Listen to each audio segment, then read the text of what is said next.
안녕하세요. 여행하는 이학사입니다. 제가 여행하면서 여행 외에 관련된 일에 신경 쓰는 것을 별로 안 좋아합니다. 그런데 12월 초에 제가 한국에 투자한 게 굉장히 안 좋게 됐다는 소식을 듣게 되었고 굉장히 낙담하고 괴로워했습니다. 그러면서 제가 제 계좌를 폈는데 1년 4개월 동안 보유해 놓은 제 계좌의 이자가 단돈 1%였습니다. 그러니까 100만 원을 넣어놨으면 1년 4개월 동안 만 원의 이자가 붙은 거죠. 지금 한국은 물가가 급격히 상승을 하고 또 화폐가 굉장히 많아져서 화폐의 가치가 계속 떨어지고 있잖아요. 근데 굉장히 참담하더라고요.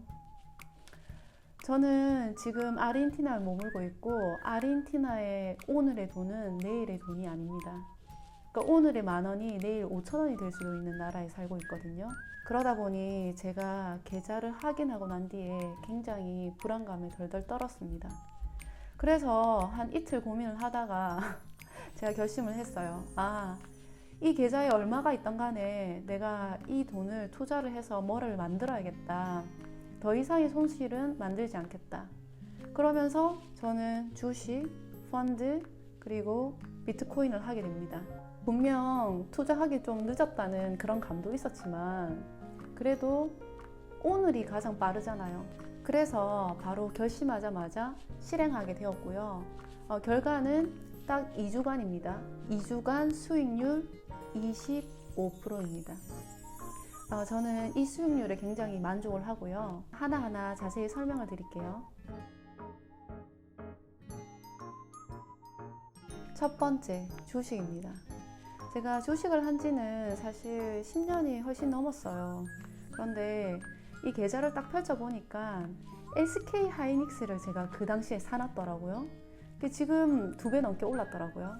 굉장히 기분 좋게 시작을 했고 세 종목 같은 경우에는 삼성전자와 LG전자로 골랐습니다.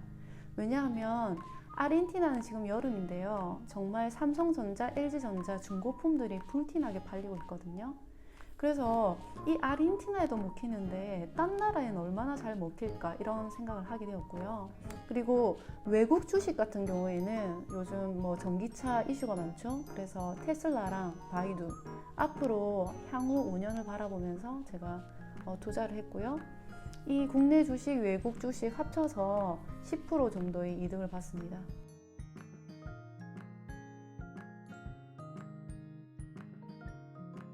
그리고 두 번째, 비트코인입니다. 사실 제 주변에 비트코인 1억으로 10억을 만든 그런 전설과 같은 공무원 오빠가 있었어요. 그런데 그 당시에는 제가 그걸 보면서 이게 게임머니인 줄 알았습니다. 근데 여기 와서 보니까 사실 베네수엘라는 그 은행이 없잖아요. 그러다 보니까 그 나라 사람들이 비트코인을 엄청 많이 사용하고 이 비트코인으로 페이팔로 해서 차도 살 수 있고 많은 것을 할 수 있더라고요. 그전에는 비트코인의 가치를 전혀 몰랐지만 이제는 좀 비트코인도 조금 이해할 수 있을 것 같아서 투자를 하게 되었고요. 하지만 제가 비트코인에 대해서는 아는 게 없기 때문에 비트코인과 이더리움 이 두 가지만 투자를 해서 한 10% 정도의 수익을 봤습니다. 지금은 비트코인이 전반적으로 조정 기간이기 때문에 현금을 확보만 하고 나온 상태고요.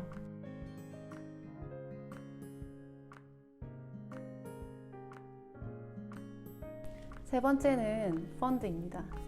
제가 펀드 같은 경우에는 거의 20년 동안 완전 어릴 때부터 했었었고 또 이렇게 창출된 이익금으로 제가 여행을 다녔었거든요.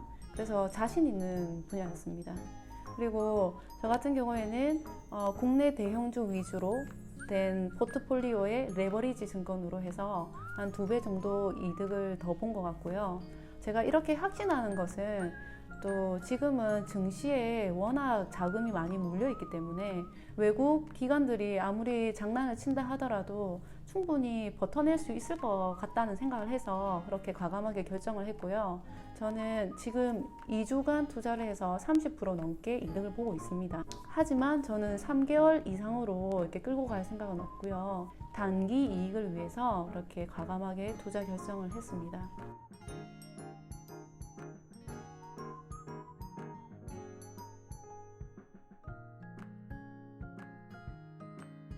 요즘 제가 친구들이랑 얘기를 해보면 친구들도 이제 주식을 해야 될 것 같은데, 그런데 지금 너무 고점에 몰린 것 같고, 근데 어떻게 해야 될지 모르겠다 이런 친구들이 있어서 제가 아는 한 내에서 조금 추천을 해드리고 싶은 게 있어요. 저는 펀드를 추천해요. 옛날에 펀드런 대란 사태가 있을 때도 저는 1푼도 안 빼고 오히려 돈을 더 넣었었거든요. 그래서 그 펀드 이자도 저는 거의 다 2배 이상 가지고 있습니다. 저는 펀드를 고를 때 첫 번째는 절대로 외국 펀드는 하지 않습니다. 펀드는 가장 중요한 게 언제 나오느냐거든요. 그런데 외국 펀드 같은 경우에 들어가기는 쉬워요. 근데 언제 나올지를 모르는 거예요. 그래서 항상 망하고 난 뒤에 나오게 돼 있어요. 그래서 외국 펀드는 절대 비추하고요. 그리고 두 번째로 중요한 것이 국내에 아주 유소한 기업들 중에서 대형주 그리고 배당주 위주로 투자하는 겁니다. 그렇게 되면 내가 직접 이렇게 찾지 않더라도 삼성전자, LG 그리고 현대차 이런 아주 좋은 기업에 투자하는 그런 이익을 볼 수 있거든요. 그리고 세 번째, 펀드 같은 경우에는 이게 가장 중요한데요. 돈을 투자하는 시점이 중요한 게 아닙니다. 돈을 찾는 시점이 중요해요. 돈을 찾는 시점이 아주 주가가 높을 때 찾아야지, 내가 매입한 금액과 그리고 내가 찾는 그 시점에 그 차이만큼 내가 이득을 가질 수 있는 거거든요. 그렇기 때문에 펀드 같은 경우에는 그냥 내가 묻어 놓는다 생각을 하고 매달마다 넣고, 또 경기가 좀 안 좋다 싶으면 매입 단가를 낮추기 위해서 돈을 더 투자하는 겁니다. 그러고 난 뒤에 경기가 좀 좋아지면 그때 돈을 찾으면 되는 거예요. 이것만 좀 잘 지켜도 펀드에서 30% 이상은 그냥 보시거든요.